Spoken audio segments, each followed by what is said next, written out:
یہ ہے وقت میڈیا، عالمی شہرت یافتہ شاعر اسلام اور آج کے اقبال ڈاکٹر ماجد دیوبندی کا دوسرا نعتیہ شعری مجموعہ وہ میرا نبی ہے کا اجرا 13 فروری 2019 کو دلی کے انڈیا اسلامک کلچرل سینٹر میں منعقد کیا گیا، جس کی صدارت جناب سراج الدین قریشی صدر انڈیا اسلامک کلچرل سینٹر نے فرمائی۔ وہ میرا نبی ہے کا اجرا ہندوستان کی اہم ترین علمی و دینی شخصیات کے ہاتھوں کیا گیا۔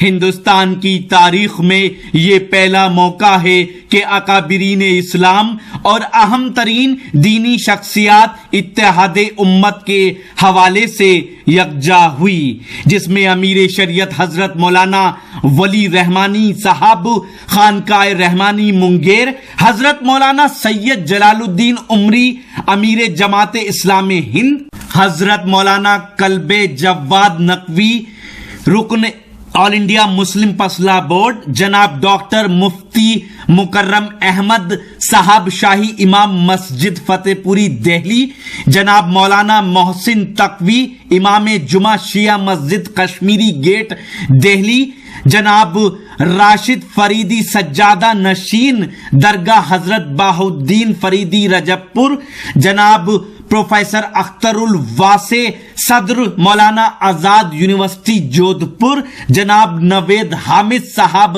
صدر کل ہند مجلس مشاورت، جناب ڈاکٹر تسلیم رحمانی صدر ادبی تنظیم میزان اور جناب انصار رضا صدر غریب نواز فاؤنڈیشن کے نام اہم طور پر لیے جا سکتے ہیں۔ تمامی شخصیات نے ڈاکٹر ماجد دیوبندی کی شخصیت اور ان کی نعتیہ شاعری پر اظہار خیال کیا۔ بیشتر حضرات نے فرمایا، ڈاکٹر ماجد دیوبندی نے غزل اور نعت کی شاعری میں اتحاد امت کا جو پیغام دیا ہے وہ انہیں بہت سے لوگوں سے اہم بناتا ہے۔ وہ میرا نبی ہے کی رسم اجرا کے بعد ایک کل ہند نعتیہ مشاعرے کا بھی انعقاد کیا گیا۔ انٹرنیشنل صوفی مشن دہلی کے زیر اہتمام اور ریکس ریمیڈیز کے تعاون سے منعقد اس تقریب رسم اجرا میں جناب راشد فریدی سجادہ نشین درگاہ حضرت بہاؤالدین فریدی رجب پور، جناب سید اویس رضوی نائب سجادہ نشین درگاہ حضرت سید شاہ ابن بدر چشت امروہہ اور جناب ڈاکٹر مفتی مکرم احمد شاہی امام مسجد فتح پوری دہلی کے دستے مبارک سے ڈاکٹر ماجد دیوبندی کی دستار بندی کی گئی اور انہیں آیت الکرسی کا تغرہ بھی پیش کیا گیا۔ آئیے حضرات، ڈاکٹر کلب جواد قبلہ کے بعد ہمارے درمیان امیر شریعت حضرت مولانا ولی رحمانی صاحب جو خانقاہ رحمانی منگیر سے ہمارے درمیان تشریف فرما ہیں، میں ان سے گزارش کر رہا ہوں بہت ادب کے ساتھ کہ برائے کرم تشریف لائیں اور اپنے خیالات کا اظہار فرمائیں۔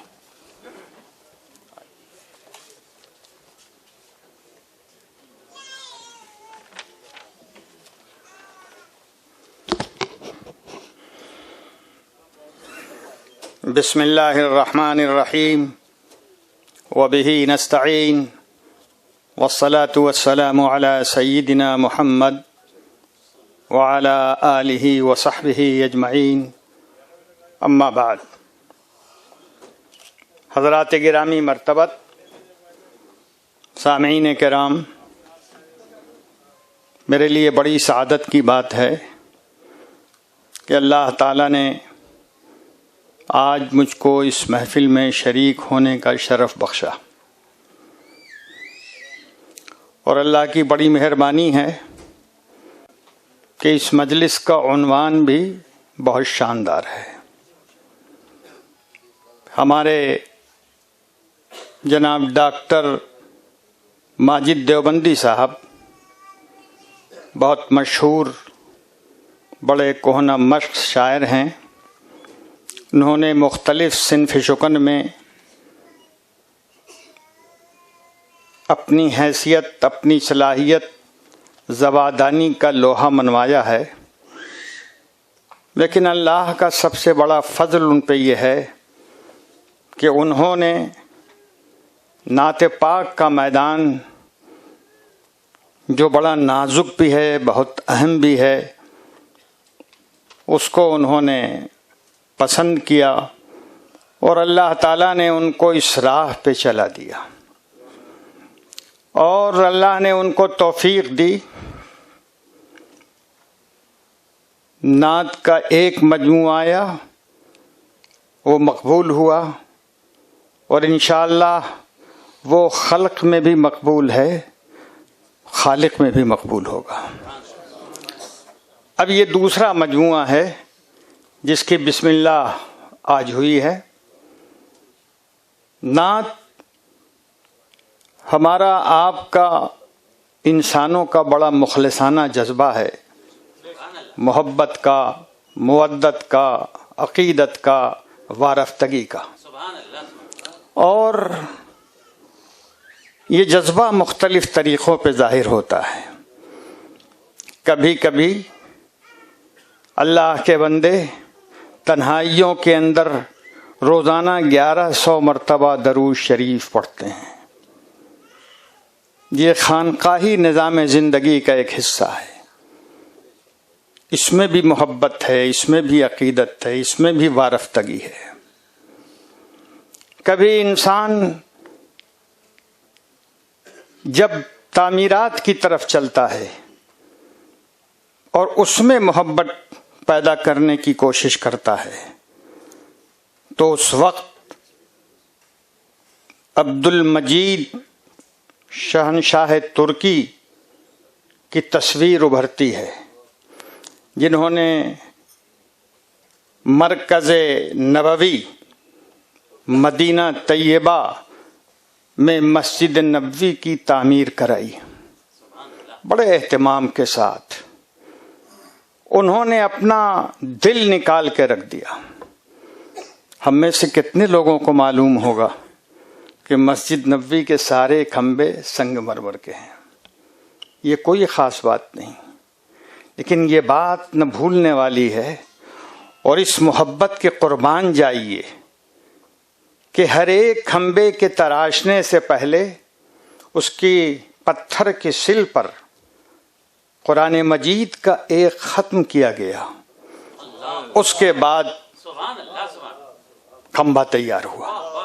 یہ کوئی معمولی بات نہیں ہے۔ ظاہر ہے فن تعمیر کے اندر کہیں ایسا لکھا ہوا نہیں ہے، لیکن یہ محبت کے تقاضے ہیں جو دلوں سے ابھرتے ہیں، فضاؤں پہ چھا جایا کرتے ہیں۔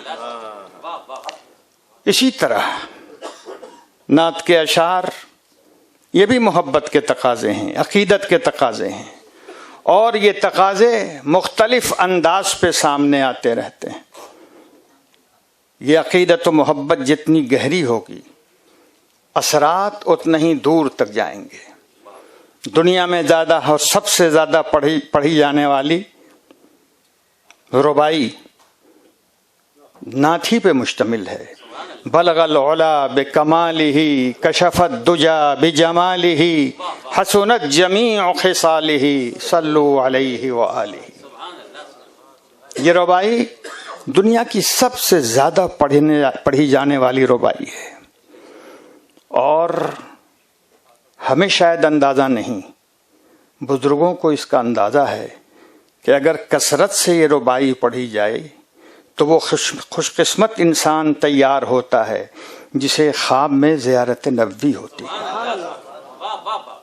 اسی طرح جب یہ رخ شاعری کی طرف آتا ہے اور دل کے جذبات، عقیدت و محبت کے جذبات جب شعر کے سانچے میں ڈھلتے ہیں، تو ایک روپ تو وہ تھا، اور ایک روپ علامہ اقبال نے دیا، ایک حدیث، اور وہ بھی کمزور سی حدیث، لیکن کیا استدلال کیا علامہ نے ختم نبوت پر اس حدیث میں، اس شعر میں، کہ قد بے سایہ تیرا ختم رسالت کی دلیل۔ روایت یہ ہے کہ حضور صلی اللہ علیہ وسلم تشریف لے جا رہے ہیں اور سورج سامنے ہے، سایہ پیچھے ہونا چاہیے، سایہ کھوا نہیں کرتا تھا، تو قد بے سایہ تیرا ختم رسالت کی دلیل، یعنی تجھ سا نہیں کوئی پیچھے تیرے آنے والا۔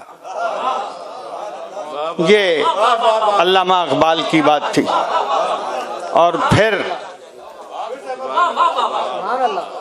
اور پھر یہ بھی محسوس کیجئے کہ جب یہ محبت صرف مسلمان کے دل میں نہیں، کہیں بھی یہ محبت ہو جائے، کہیں بھی محبت دل میں نازل ہو جائے، تو پھر کرشن بہاری نور کی زبان میں تیری معراج کے تو لوح و قلم تک پہنچا، میری معراج کے میں تیرے قدم تک پہنچا، میری معراج کے میں تیرے قدم تک پہنچا۔ یہ شاعری کا ایک آہنگ ہے، ایک انداز ہے، اس پہ قربان ہوا جا سکتا ہے۔ اسی طرح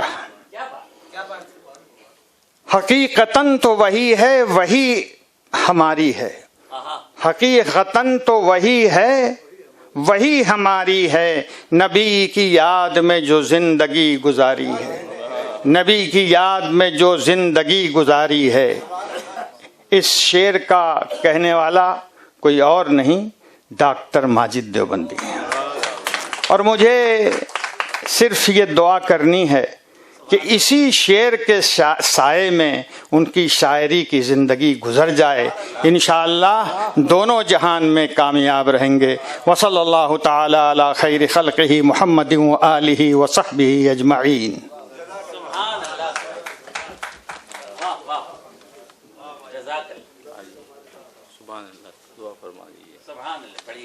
واہ واہ واہ، جزاک اللہ۔ آئیے حضرات، آخر میں ہمارے اپنے محبوب کے صدقے میں آج کی اس محفل کو قبول فرما۔ آمین۔